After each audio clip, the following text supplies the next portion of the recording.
Hey there, Scott Wilkinson here, the home theater geek. Welcome to AVS Forum Tech Talk.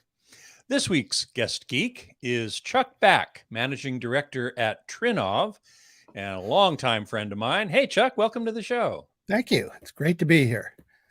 We're going to be talking about immersive audio and room correction today, both of which Trinnov is very expert at. So welcome and enjoy the show. And if you have any comments, if you're watching live on YouTube at youtube.com/AVS Forum, you can post comments in there and they will show up in my feed here. And I'd be happy to pass along relevant questions and comments to Chuck as we go. So, Chuck, we're going to be talking about immersive audio, sometimes called spatial audio, sometimes called 3D audio. What do we mean by this exactly? Well, in the most basic sense, it is reproduce sound with height. We're used to stereo reproduction for phonograph records, for CDs, for streaming content. With immersive audio, we are adding elements that are not captured with conventional two-channel recording. And by providing that height information, we are giving an experience that is either more natural because it's the way that we hear sound in life, or an artificial creation that an artist decides to use to present sounds in a unique and creative fashion. Now, when I've been thinking about this show, I was reminded of sort of the history of sound reproduction. I mean, it started with mono, right? One channel, one speaker. Then it went to two, and that was called stereo. But stereo doesn't really mean two channel, does it? No, it really means that we're hearing things naturally. It's not limited to two elements. It's stereo perception. Right, exactly, because we have two ears. The word actually comes from the Greek meaning solid. So it presents a solid image in front of you. But two channels wasn't enough. We went to four. I remember in high school experimenting with quadraphonic. Right. We had various ways of playing that, reel-to-reel tapes, and it was even encoded in phonograph records, although that wasn't the most it didn't give the most channel separation, but no, exactly. They're collector's items now. Yeah. And then the first surround sound was really 4-channel, wasn't it? Well, in terms of a practical application, we had Dolby Stereo, where we had left, center, and right speakers that would be behind the screen, and a single monophonic channel that was reproduced by multiple loudspeakers on the side and rear walls of the theater. And that came in 1976. Star is Born. That version of the film was the first, and that also was used for Star Wars, which is probably the one that's most recognized at that time. And that was all analog. Correct. Right. I mean, I think even Dolby Stereo was analog. Yeah, at that time it was printed on the film. There was no digital presentation of films at that time. Right. But then we transitioned to digital, and we got discrete surround 5.1 and 7.1. We got 5.1 in the 90s, and then 7.1 followed later, giving us additional channels that were reproduced in the theater, and then, of course, in home media as well.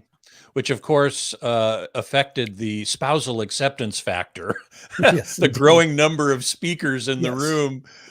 Many spouses were probably dismayed at that. Certainly, and there were prescribed locations for the speakers. So exactly. We had to put them in just the right locations. Right. And the partners are saying, "What? I want a couch there," or "I want the bookcase there," or whatever. So, yeah, that did lead to problems. That's why many of us have a dedicated room. That when my wife and I first moved into our house together in LA that we lived in for a long time, she had design authority over the entire house except my office and the home theater. And she said, okay, you can have those 2 rooms.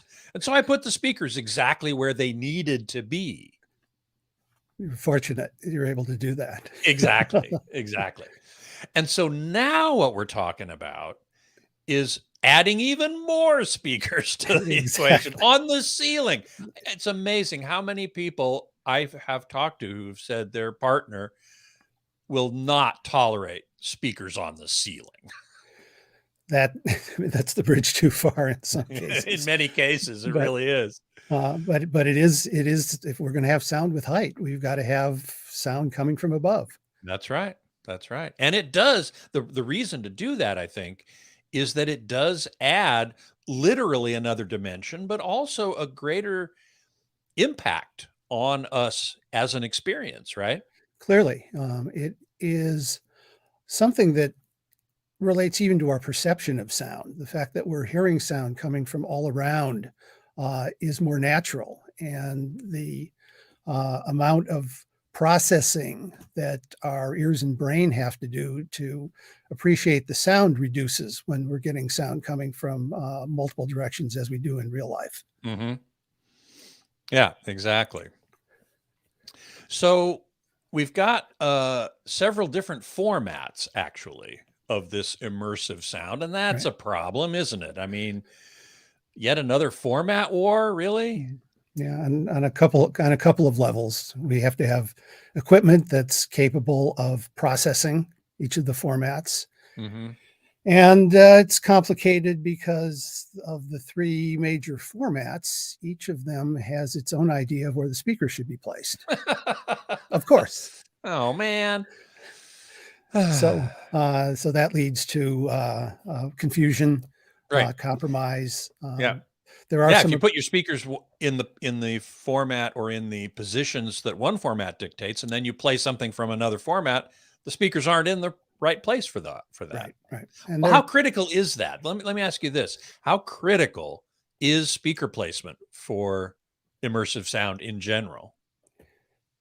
I think it is really determined by how critical the listener is. If the speakers are sensibly placed, and at Trinnov, we have done quite a bit of work, research into the 3 different format speaker location recommendations, and developed some recommendations that are the best compromise among all 3 that would actually optimize.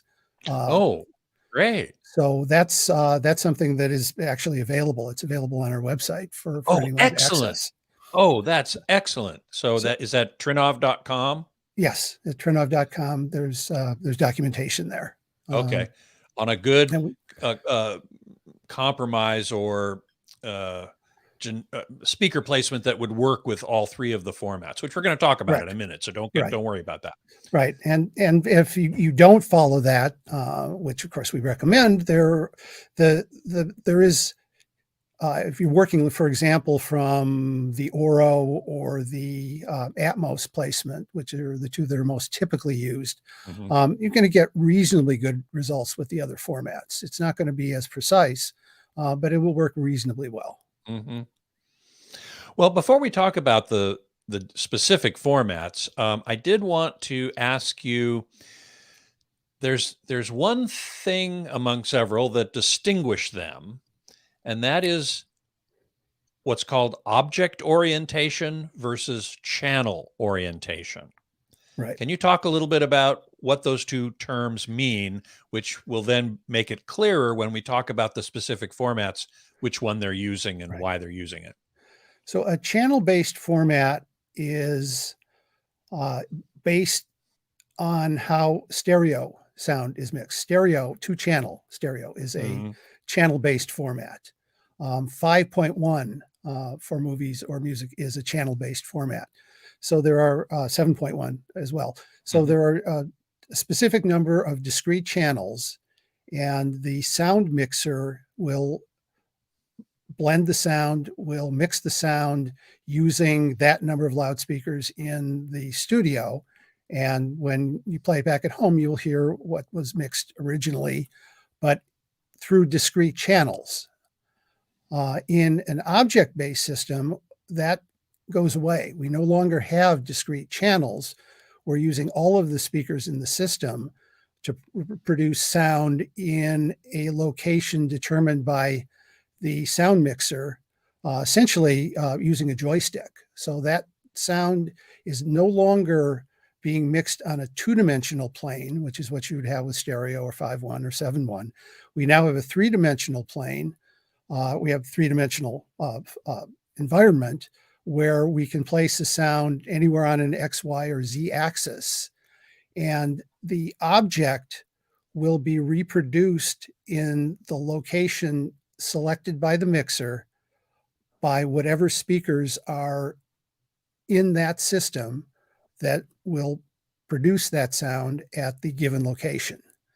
So we can take a sound of a bee flying through the room, and it's going to go over your head and maybe go off to the side, but it's not going to be coming from any specific speaker to do that. It's going to be coming from multiple speakers as the sound moves through the room. And the interesting thing about it is, in a way, the system doesn't care. I mean, it cares where the speakers are and how many there are and so on. And when you set the system up, you tell the system, I have these speakers here and here and here. But when it's reproducing the sound, it's just sort of saying, well, the sound needs to be here. So, and I know I have speaker here and here. And so I'm going to use those two speakers to reproduce the sound there. Have I got that right? Exactly. So if you have, let's say you have an 11-channel system, which is a very popular 7.1.4 for immersive sound, the sound will be reproduced using those speakers. If you go to a full-on 34-channel system, there are more speakers in the room, and therefore the placement of that sound is going to be more precise because there is not as much gap, physical distance between loudspeakers. Right. So the imaging precision is going to increase significantly. Right. Well, that brings up a question, what you just said, that I had on my notes, and I really wanted to ask you. How many speakers is too many?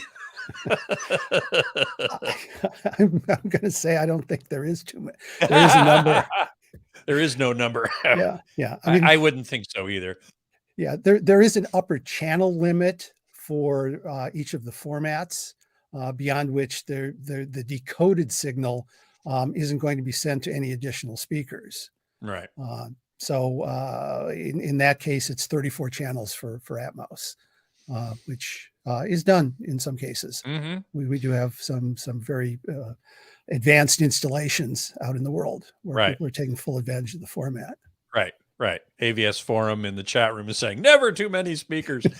I remember going once to it might have been an NAB show, National Association of Broadcasters, or one of those trade shows. It was several years ago. Somebody had set up a room within the convention center that had speakers on the ceiling, all four walls, and the floor. And this is an interesting thing because, and it was 40 some speakers, I think, altogether. But what we're talking about here, immersive audio, really is hemispherical, right? Correct. It's the sides and overhead, but it doesn't say anything about under the seats or underneath. And let's not talk about butt kickers because that's something else. But actual speakers below the plane, the ear plane, if you will. We don't have that yet, do we? In fact, in theory, it exists in the dts-x format. Oh, really? I'm not aware of anyone that has actually utilized it, but there are 3 below screen channels for left, center, and right in the dts-x format. So Dolby doesn't have it. The Auro 3D doesn't have that, but DTS has made provision for it. Again, I'm not aware of anywhere it's actually been used in a commercial application. Well, this was kind of a theoretical techno demo, but it was very interesting anyway. Jared Redding in the chat room is saying, on many of my UHD combo packs, the 7.1 mix is more dynamic than the full Atmos mix. Have you experienced that? I can't say that I've done comparisons where I can identify that. The Atmos mix is a different mix. So it is possible. that a 7.1 mix was created with more dynamic range, with more impact in the low end, and the Atmos mix was in some way compromised in comparison. It has nothing to do with the formats, but it would have to do with the individual mixer, whoever was responsible for the sound design of the disc. Right. One more point on speakers before we get into talking more about the formats themselves. We want speakers overhead, or at least we want sound coming from overhead, right? That's the very definition of immersive audio. But if the spousal acceptance factor won't allow you to put speakers on the ceiling, Dolby came up with an interesting alternative. Yeah, they have up-firing speakers for the Atmos height channels. And basically what you do is place them ideally a little bit above ear level, pointed at the ceiling. There's a specific equalization for those loudspeakers that enhances the perception of the sound that is directed to the ceiling and bounces off the ceiling and then is perceived as coming from above. Some speakers have a direct firing speaker and an upward firing speaker in the same enclosure. In other cases, it's just a separate upward firing speaker. And these tend to be crossed over at a very high frequency because we don't want to get directionality that causes the listener to perceive the speaker being at ear level. So we just want the high frequencies bouncing off the ceiling.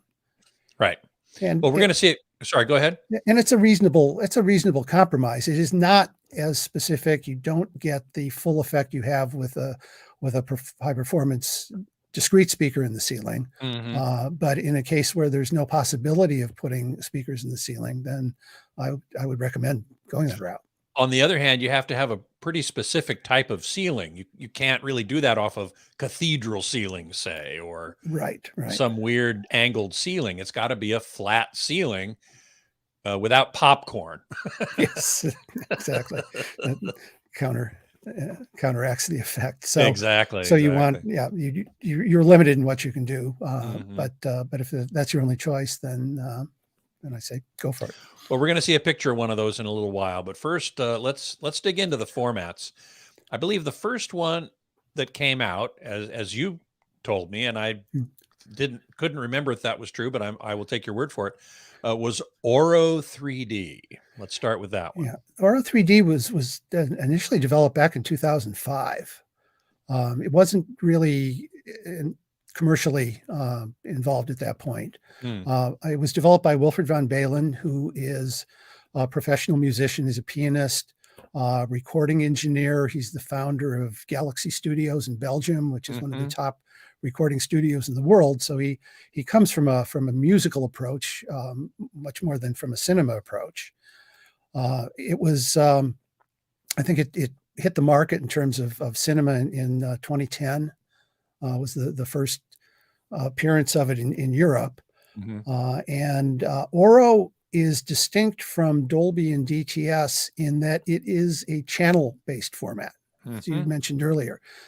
So the speaker locations and the mixing are distinct from what is done with a Dolby or DTS mix. And I think we have a couple pictures of representations of that. If Chris, you can pull up the first slide, we'll show everybody. Tell us what we're looking at here, Chuck. So with Auro 3D, we have essentially 3 layers of height. Layer 1 at the bottom of this graph is the ear level surround. So that is your left, center, right surround, and left and right rear surrounds. Those are all roughly at ear level or slightly above. Then the height layer is 30 degrees, ideally, up from the angle of the ear level speakers. So that's going to put them, in most cases, pretty much at the junction of the wall and the ceiling. And then the top layer is a single speaker at 90 degrees that puts it overhead. That's the speaker that is often referred to as the voice of God. The voice of God. Thank you. Yes, thank you. And so that's used for specific overhead effects. Mm-hmm. And the theory is that this is sufficient to give you a seamless perception of sound field with a good recording. The next slide shows a different diagram showing kind of the same thing, but it might be more illustrative for some. Right. And what this does is shows the specific channels. Right. So we have the surround, the 7.1 surround layer, our ear level is the standard 7.1.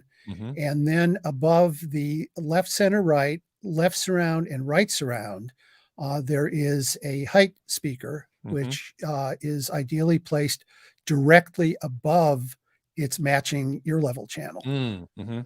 And then the top speaker goes overhead. It goes right over the center of the listening area. Right, right. So now the next slide is actually a photo I took, or no, I didn't take this one, but it is in a dub stage called the Dub Stage in Burbank, which actually was right around the corner from where I live. That they use an Oro speaker system, somewhat modified from that, or at least enhanced. If we can take a look at the next slide, we'll see it. And they're using multiple side surrounds there. Correct. Which is what would be specified for a cinema presentation. Right. And they're mixing for cinema, so that makes sense. The big speakers in the front of the room are all subwoofers. That's a lot of subwoofers, but they're mixing for movies, so But I circled in red where the other groups of speakers are so that you can sort of see where they are. And this is all aimed at the mixing desk, which is behind that front row of seats there, behind and above. So anyway, I just thought it would be interesting to see a studio that actually that was built for Oro 3D specifically. Right. There's also one at Galaxy Studios that of course, Wilfred von Balen. Natural. That's his main that's demonstration. His main thing. Yeah, exactly. Okay, is Oro 3D still around? I mean, I actually looked at their site. Their site's still up, and they have a ton of titles. We're going to talk about titles later, but they're definitely still around. The recent news is that the company has declared bankruptcy. Oh no! But they're not closing shop. They're not going out of business. This is a reorganization. Okay. That is related to, according to their press information. I have no particular insight. I'm just taking this from their press information. This is related to they were expecting to have an investor come on board, and apparently that's not happening at this time. So they're viewing this as an opportunity to reorganize and move forward. But they're definitely still around and intend to be around going forward. They're related also, or they have some partnership with Barco, do they not? They do, related to cinema. That's when they started. Their first their first implementation of Oro was with Barco in cinemas. I gotcha. Okay. Jared Redding in the chat room is saying, I went to see Red Tails in Oro 3D, first cinema release in that format. That was. There's even a Blu-ray of it. I don't think it was with Oro 3D. Yes, it's a German disc. I don't think it was ever released in the U.S. Oro is much more successful in Europe. Just has not made much market penetration in the U.S. Right. Jim in the chat room is talking about Oro 3D for music as well, and we're going to get to that in a minute. So hang on there, Jim. The next format that came along, I think, is Dolby Atmos, right? Correct. Yeah, and so Atmos hit the market in 2012 in cinema. So it was initially a cinema-only format. Am I correct? The first movie was Brave. Yes, that's correct. I believe that was the first movie. Yeah, that was the first one. Yeah, and I went to see it in the theater because of that, and also because I like animation and stuff. And I remember specifically the scenes in the rain, and the rain sounding like it was coming from overhead. That was dramatic, really effective. Yeah, that's one of the first bits they've put they put on their demo material was Rain, and for obvious reasons, it's very, very convincing. Yep.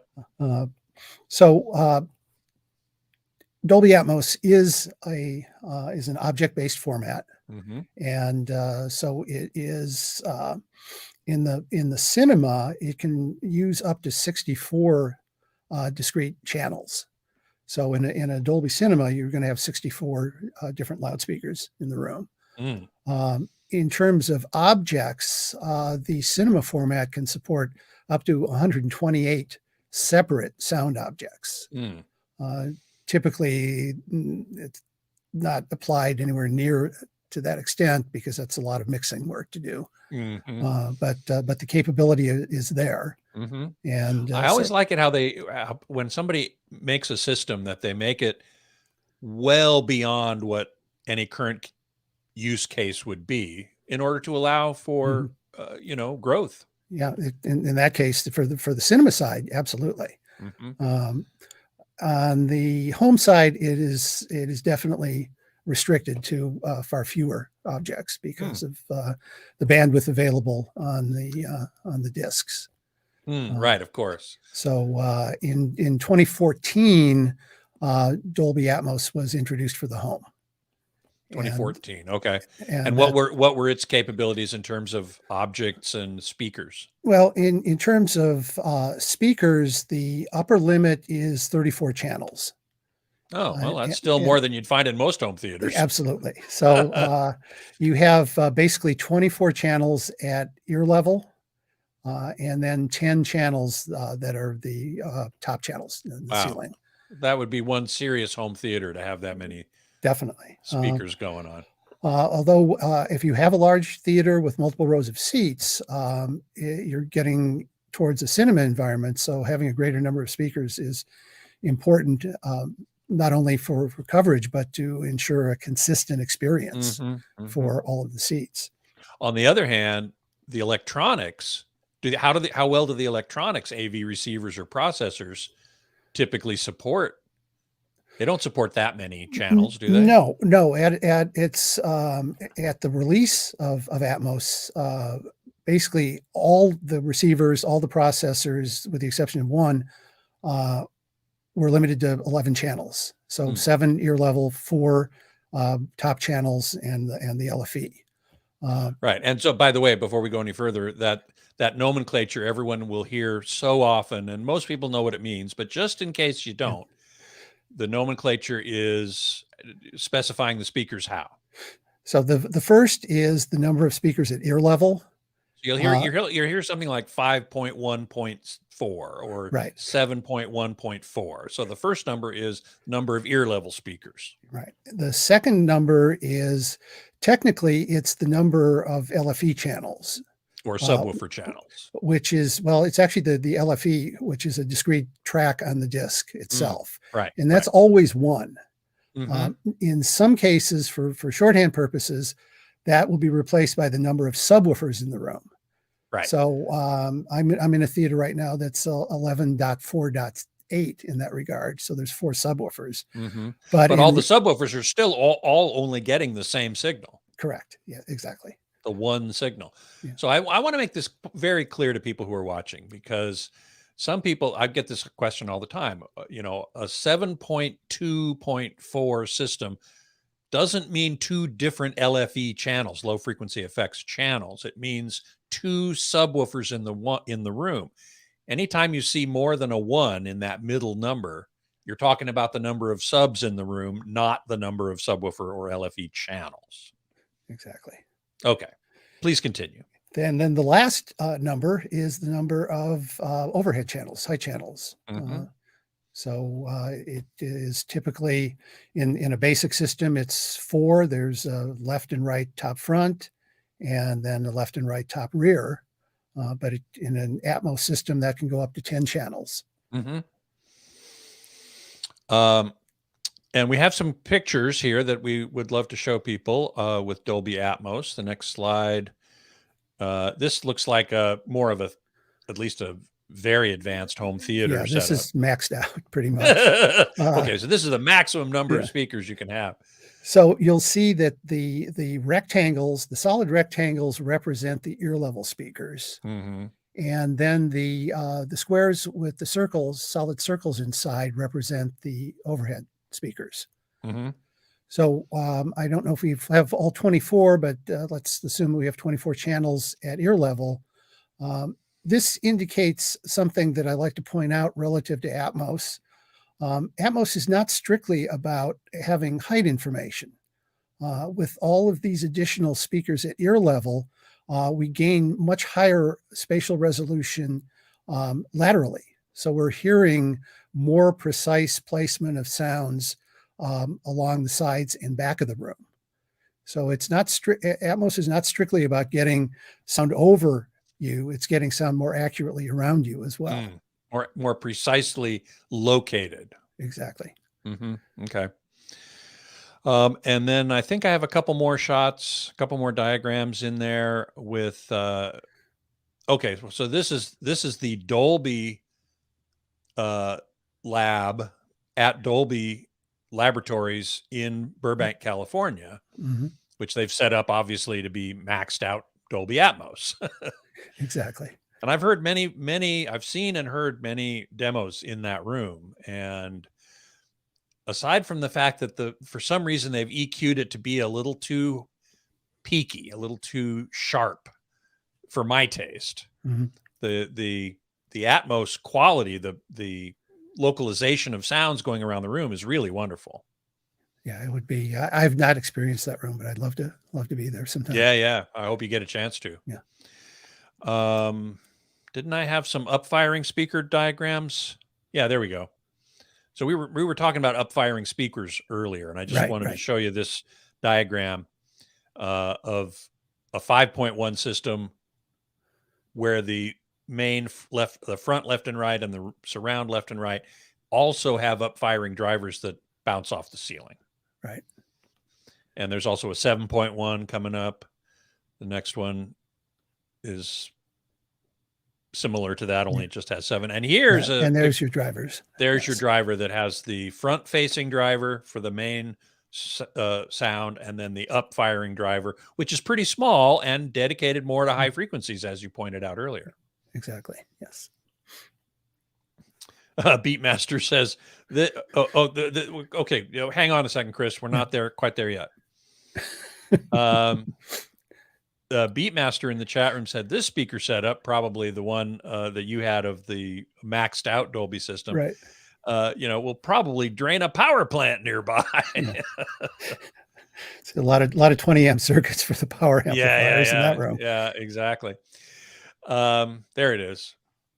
Yeah, I mean, if you're powering all those speakers, you're drawing some serious current. So I wanted to get back to the electronics a little bit, or no, you know what? Before we do that, let's go to the third format. Let's start there. Yeah, go to dts-x. dts-x. Exactly. So we've always had the format war between Dolby and DTS, and it's continuing with immersive formats.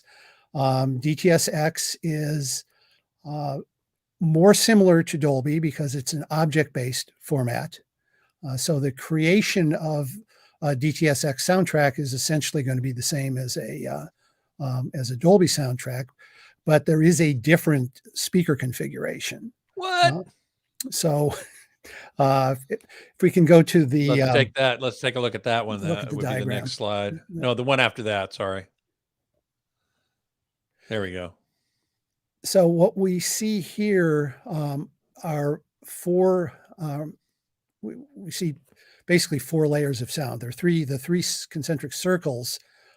Each represents a height layer. So if we take the outer ring, these are the speakers that are at ear level. So we have left, center, right. We have the ability to actually have 2 additional screen channels in this format for very large screen theaters. There are wide channels as we have in Atmos, and then a couple sets of surrounds. Then above that ear level, we have basically 2 sets of height channel speakers, a height set and a top set, which is unlike Dolby. Dolby only has one layer, one level. So the next layer up would be the height channels, and those are left, center, right surrounds, rear surrounds, and a center surround. And then the top layer is 4 speakers, top, front, and top rear, pair of each. And along with the design of Auro 3D, there's a top channel voice of God. So that forms the 4 layers of height. And then if you look at the top center, we have 3 channels below the left, center, and right that are the bottom channels for left, center, and right. Oh, so those, okay, there we were talking about what we were talking about before, which is the speakers below ear level. Yeah, they're the kind of yellow greenish, depending on your screen. Right. How well calibrated is your computer screen you're watching on right now? So with that, we have the ability to present sound at different levels to a greater extent than with Dolby Atmos. The reality of the marketplace is that Atmos massively dominates. There are limited numbers of dts-x titles. And from speaking with customers, there's a great desire for more titles. But in dts-x, yes. Why is that? I think it's because DTS, among a lot of enthusiasts, has been considered a superior format to Dolby, and so they. And why is that? There's a lot of answers. I'm not endorsing that idea. I understand. I understand. But, you're not speaking for DTS or Dolby there, but right. But there's we're just having a conversation. Yeah, there's a perception that the particularly in the early days that DTS titles where they were comparable had better sound. Right. Some of that was based on the idea that there was less compression. Higher bit rate. Yes. And in some cases it was because the mix was different. Exactly. In fact, that brings up Matt Buckmaster's question here. I have some Blu-rays that contain 5.1 PCM, 5.1 Dolby True HD, and DTS HD Master. Yeah. In theory, they're all lossless. They should all sound the same, but they don't. Yeah. What's that about? Well, they can be different mixes. They can be different amounts of compression. I mean, your compression is going to be based on the format. So these differences tend to be based on the mix and the creative aspect of the content. And so these are all mixed separately. They're not mixed in one 5.1, say, and then encoded in different. The 5.1 mix is going to be distinct from the immersive mix. Yes. Whatever the format is, clearly. Yeah. And the immersive mix is typically for the home. It's going to be different than the mix for cinema. It is remixed because of the number of objects, and in some cases there's compromise in the mastering process. Something may be compressed, and that's certainly going to make a significant difference in the sound quality. But it's hard to address specifics without knowing the specific content. Understood. Now, wasn't there recently introduced a dts-x Pro? Yes, and that is not a format per se. It is part of the playback of content. So it's related to hardware. All DTS content can be played back up to the full 30-channel complement, assuming that the processor is capable of that. Right. What dtsx Pro did is actually eliminated a channel limitation. The original version of dtsx was limited to 11 channels. So it could be a 7.1.4 with 4 top channels, or 9.1.2 with just 2. When dtsx Pro was released, that limitation was unlocked, and the limitation, there was no longer limitation. You could go up to 30 channels, assuming a processor could handle it. And that is, so there's a perception in some cases that there's some change to the content, but there really is no dtsx Pro content. It's merely in the playback. In the playback. Okay. I have a couple pictures that I did take of. I took one of the Dolby Cinema or Lab, and also a recording studio in LA had a dts-x temporary setup, and I think those are the next ones. Here we go. This is at the Village Recorders in Santa Monica during an event that they had there, and I didn't capture the overhead speaker, but here are the front, left, center, and right, and the height left and right. Exactly. And these are little Yamaha speakers, really beautiful sounding Yamaha speakers. And then the next picture shows the rear complement. So this is a 5.1.4 kind of a setup, probably being used for home mixes. Yeah, that would make sense. And then finally, I wanted to talk about Imax Enhanced. Is that a separate format, or is that, again, just a playback thing? Well, it is a separate format in that it is encoded and requires an Imax Enhanced enabled component to play it back. So it is not strictly an audio format. It's an audio and a video format. So there is data on the disc related to the proper presentation of the video. So it will, with a correct Imax Enhanced display, you will get the aspect ratio that the director calls for automatically. And there are some enhancements that they do to the video that is supposed to deliver a more accurate, more dynamic image. In terms of the sound, it is using dts-x. So it is basic dts-x for audio. It is supposed to be enhanced. I think that's going to vary from disc to disc. Well-mastered disc is going to be good regardless. There are some considerations in terms of full range channels in the playback. So bass management is particularly important. If you're using speakers as surrounds or high channels that don't have significant bass capability, you want to make sure that the bass is properly being redirected to the subwoofers. Oh, that makes sense, because I believe in an IMAX theater, commercial theater, they don't have subwoofers. Their speakers are all full range speakers. Am I right about that? Yeah, I'm not sure about that. That was my understanding. Yeah, I might be wrong. Yeah, I don't know.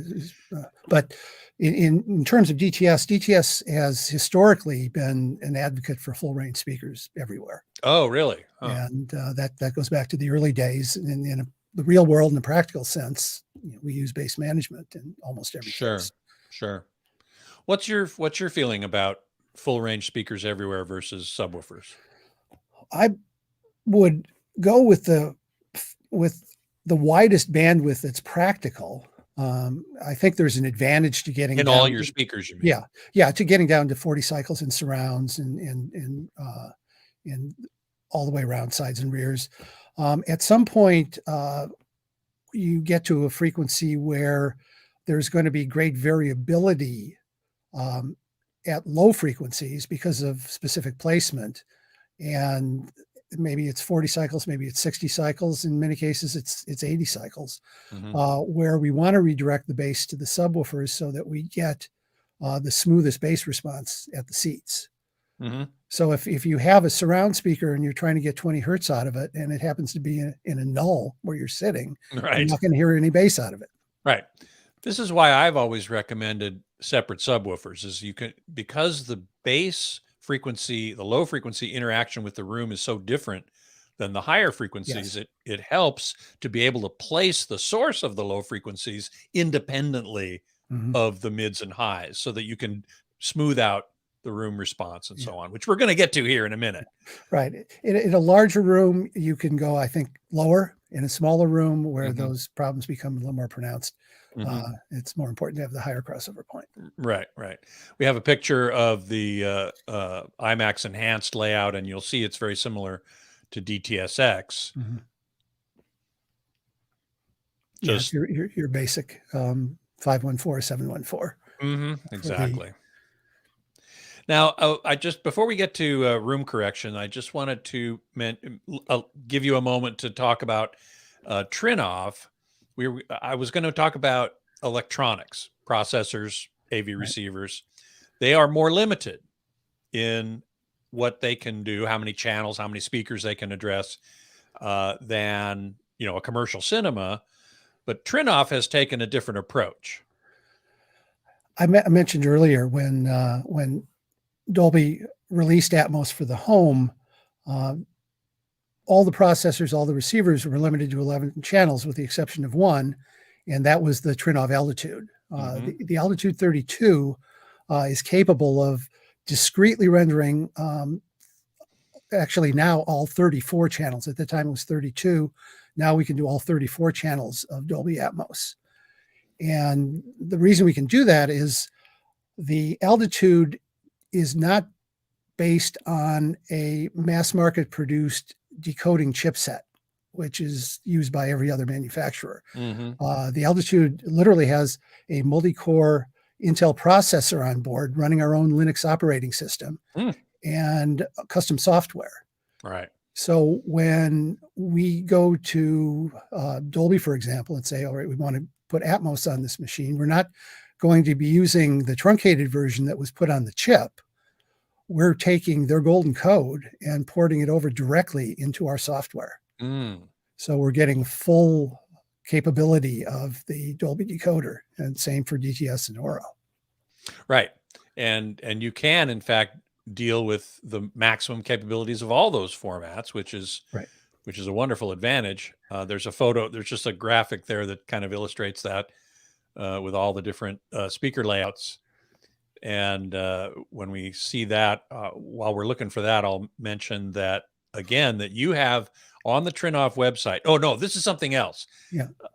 This is actually a really cool thing. So sorry for interrupting what I was just my thought there, but I do want to have you say something about this particular graphic. So what we're seeing here is a depiction of the sound objects for this Dolby demonstration trailer. The room representation on the left is a 7. I think it's 7.1.4, but what you see in the green cubes is the representation of the speaker locations. What you see for the yellow globes is the actual location of the sound object in the room. So each of those globes represents a sound. A sound object. And a sound object, which could be music, it could be a sound effect, it could be dialogue, it could be anything, any sound element. What this is showing us is where the sound mixer wanted to place these sounds at this particular moment. Right. And if you watch this if we had a video of this, those yellow globes would be moving around as the objects moved around. Exactly. Which is very cool to watch, I have to say. Because we have this, our software-based approach, we can access this. This ability to view this doesn't exist with any other consumer product. You only are going to see this in a Dolby studio where they're creating the mix.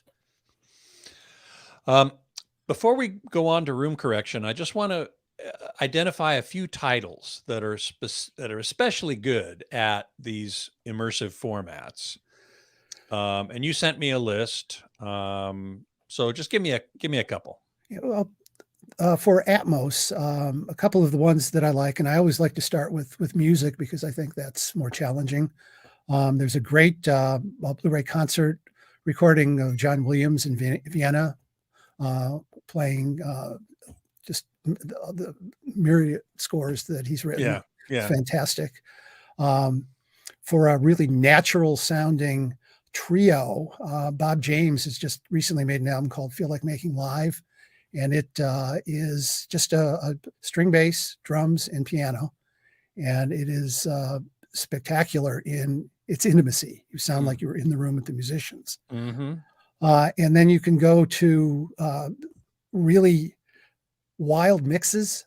Things like Yellow's Point album is extremely active with sound moving through the room, pretty much through every song. There's sound coming from everywhere. I haven't heard that one. I'm going to definitely check that one out. It sounds really interesting. And that will give your subwoofer a workout too. It's very deep. Good. And we also Trinnov, we have one of our demo pieces, which is using a European artist creates these music machines, and it's all mechanical musical sounds, but it's mixed similar to Yellow in that there's sound coming from everywhere. It's very, very aggressive. It shows the capability.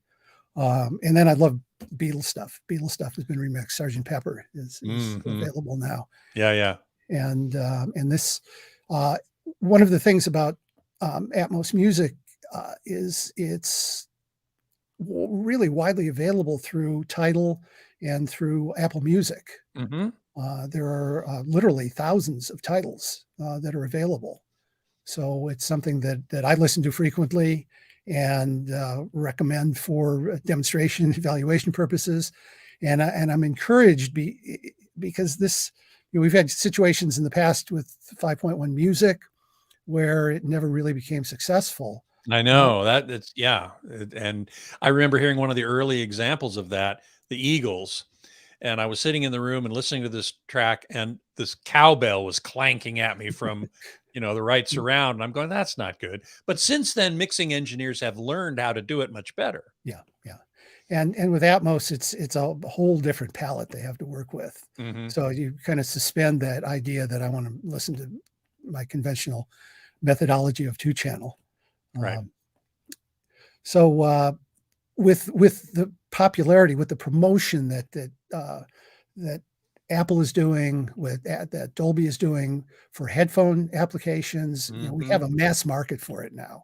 It's not strictly going to be audiophiles with 25 speakers in the rooms. Right, exactly. And headphones, you need something called virtualization, which we're not going to talk about today. It's a whole nother subject. Yes. I will get somebody on the show to talk about it because it's really interesting. Yeah, exactly right. Yeah.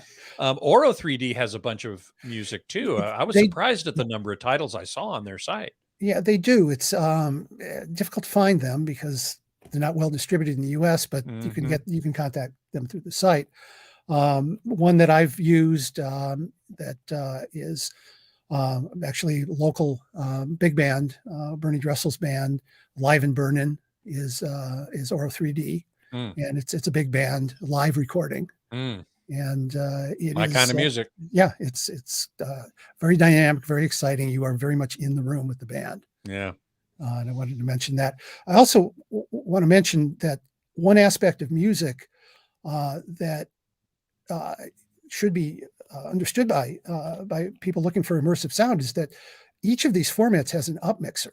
The up mixer will take very important. Yes, it will take stereo content. It'll take mono content. It'll take stereo 5171 and extract information to use all of the speakers in the system. So you will be able to play a stereo recording and enhance it to use everything in the system. In our experience, the Auro up mixer, which this follows from the fact that Wilfred is an engineer and a musician, is by far the most musical sounding. DTS and Dolby have up mixers. They work well for movies, but the Auro up mixer is clearly preferred by the majority of our customers for music up mixing. It's really natural sounding. It kind of takes you from this flat stereo presentation to a natural sounding live environment.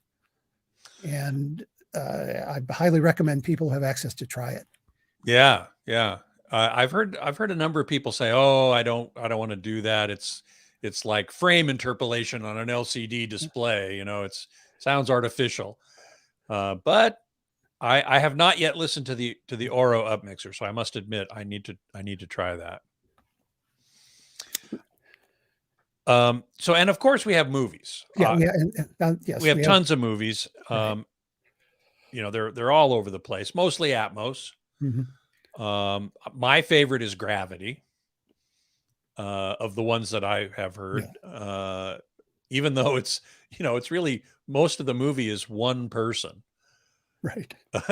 but the sound effects all around you are really, really quite wonderful. And you have a few others you wanted to just quickly mention. Yeah, there's other ones we've used. Star is Born, the more recent one, 1976. It was quite good. Bohemian Rhapsody. Unbroken is one we always use for demonstration. It really stands out, as does Gravity, in that the sound mixer is using all of the available palette. And in many cases, movies are mixed kind of not very aggressively. There's some sound coming from above, but very often it's just the music. There really are no sound effects being mixed, so there's no attempt to create an environment or an atmosphere. In movies like Unbroken or Gravity, the sound mixer is taken care to match the sound to the image on screen.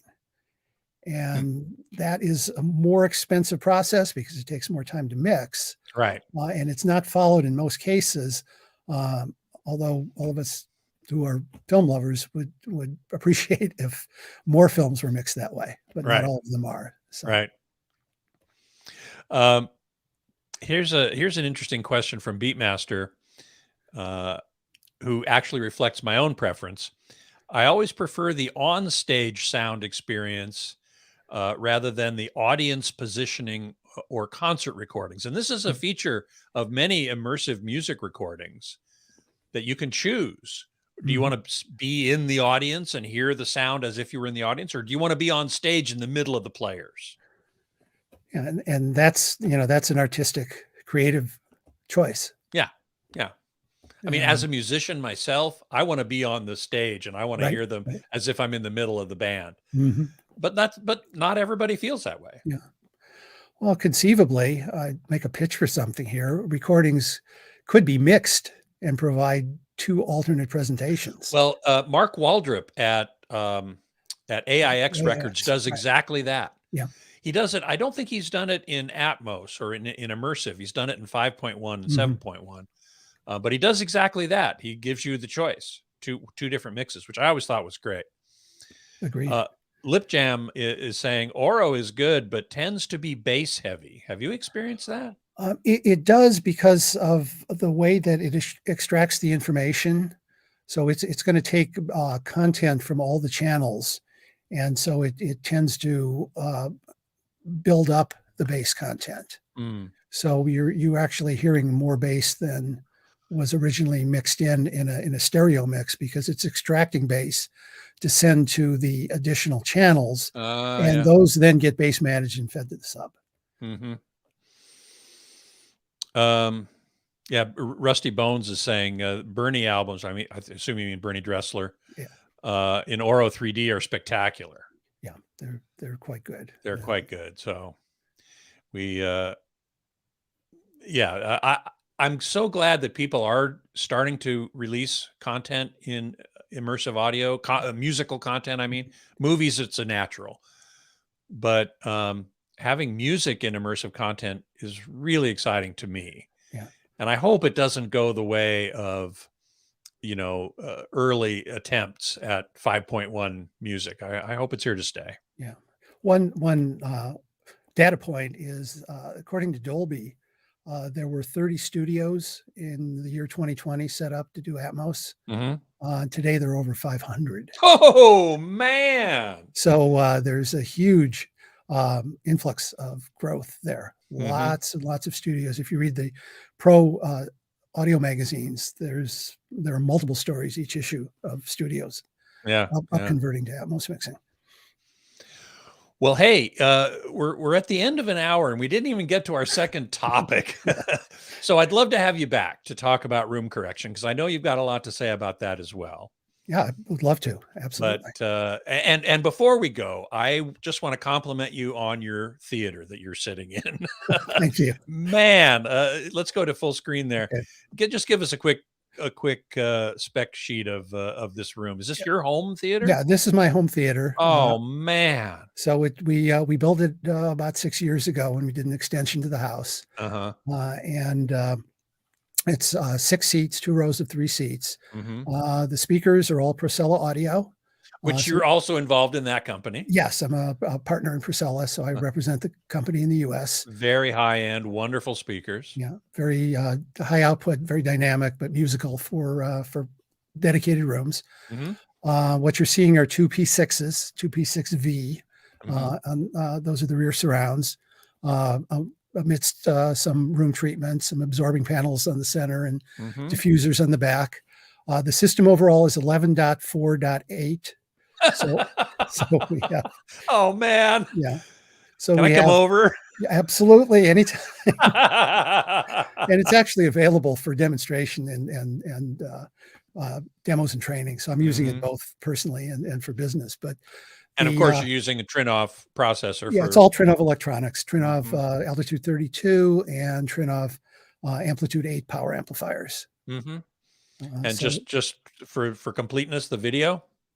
The video is a Wolf TXF 1100. Nice. And so that's a laser DLP. Yep. And does very well with Lumigen Wolf branded processor. And the screen is actually one that isn't available in the US. It's a vision screen from China, which I received from the distributor of Procella and Trinnov in China, who's an old friend back to my M&K days. That's right. You used to work for M&K. I remember that. Yeah. Wow. Well, that theater is what I would build if I could. I mean, the fact that it's all gray, neutral gray, I assume, Munsell gray. Yeah. That's what I had in my house in LA, and it sure makes the picture look great. Yes. And I'm sure it sounds fantastic. Yeah, it's great to have a system that I can come back to and tweak and tune, and I'm constantly making little adjustments. One last question from Lip Jam: Do more people in the room significantly impact the sound? What mediation do you recommend? Well, there is clearly going to be effect by having additional people. One of the probably more serious ones would be if the speakers are placed such that there's occlusion of sound. If someone's head is blocking, you're hearing the sound from the speaker, that's going to be pretty serious. Yeah. In another sense, you've got a bunch of absorbers in the room, so they're going to soak up some bass energy. Right. That might actually improve the bass, depending on where you're sitting. And the room tuning can change. I mean, in the Trinnov processor, we can store multiple presets, so we can do. And I've done this. We have a setting for me sitting in the sweet spot all by myself, and then another setting that accommodates everyone in the room. Well, we're going to have to save that for next time, because that's another really interesting topic. But for now, I want to thank you so much for being here. That's Chuck Back, Managing Director at Trinnov, talking about immersive audio, and what a great conversation it's been. Thanks so much. Thank you. Thanks, Scott. So thanks a lot for joining us. You'll be able to watch this in a podcast form on youtube.com/AVS Forum.